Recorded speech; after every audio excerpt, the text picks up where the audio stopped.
हा देवेंद्र डमरू वाजवतायत, dumdum dumdum dumdum, आणि दोन बंदर नाचतायत. दुसरं यांच्या हातात आहे काय?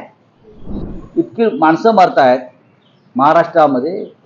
नागपूर, नांदेड, संभाजीनगर 150च्या आसपास लोक आतापर्यंत मेलेत. हा खरा आकडा नाही आहे.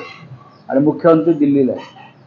कधी बघावं होतं, रात्री 12 वाजता दिल्लीला गेले, पहाटे 4 वाजता दिल्लीला गेले. काय आहे काय दिल्लीला? दिल्लीला काय? याचं कारण हे सरकार दिल्लीने बनवलं. ईडी सीबीआयने बनवलं, एकनाथ शिंदेने नाही बनवलं. एकनाथ शिंदेना सुद्धा ईडी आणि सीबीआयने फोडलं आहे. अमित शहाची फोडण्याची हिंमत नाही शिवसेना. डमरूचा देखील आपण उल्लेख केलेला आहे.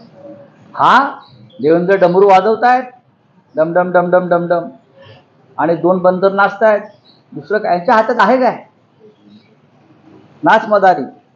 एकनाथ शिंदे म्हणतात करोना काळात पैसे मोजण्याचं काम जे उद्धव ठाकरेंनी केलं. मग आता तुम्ही काय करताय? चिंचोके मोजताय का? आणि तेव्हा तुम्ही काय करत? चिंचोके मोजत होतात. हा हे 50-50 खोके आले कुठून? आले कुठून? त्या लोहिसवाडीमध्ये झाडं लागली आहेत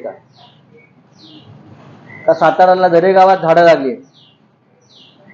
करोना काळाची त्यावेळेची परिस्थिती हाताळली तेव्हा आपला नंबर अव्वल लागला. आता सध्या रुग्णांची परिस्थिती महाराष्ट्रातल्या आरोग्य व्यवस्थेची अवस्था अत्यंत बिकट आहे.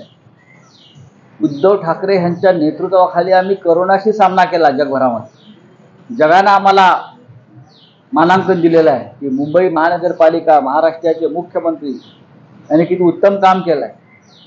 धारावीसारखं विभाग मुंबईत असताना सुद्धा उत्तम प्रकारे काम करून आम्ही मुंबई आणि महाराष्ट्र वाचवला. तुम्ही काय सांगताय आम्हाला? 2024 संताजी गोरखपडे साखर कारखान्यामधलं जे मनी लॉन्ड्रिंगचं प्रकरण आहे कोर्टामध्ये होतं, त्यामध्ये कोर्टाने प्रथमदर्शनी असं सांगितलं की हसन मुश्रीफ आणि त्यांच्या मुलाने यामध्ये काहीतरी गैरव्यवहार केलेला आहे आणि कट रचलेला आहे. त्याच्यातून हे मनी लॉन्ड्रिंग कोर्टाचं निरीक्षण आहे. काय वाटतं? आम्हाला काय वाटणार? आपण देखील काही नाही बघा की भीमा पाटस सहकारी साखर कारखाना दौंड 500 कोटीचं मनी लॉन्ड्रिंग आहे. राहुल कुलचं, भाजपचे आमदार देवेंद्र फडणवीस यांचे उजवे हात. गिरणा मोसम सहकारी साखर कारखाना 167 कोटीचं मनी लॉन्ड्रिंग आहे. शेतकऱ्यांचे पैसे गेले. दादा भुसे मंत्री आहेत. हसन मुश्रीफ तर जेलमध्ये त्याला सगळे पाठवणार होते ना.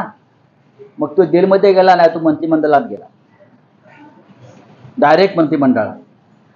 त्याच्यामुळे अनेक साखर कारखानदार ज्यांच्यावर भ्रष्टाचाराचे आरोप आहे ते सध्या मुलुंडला असतात.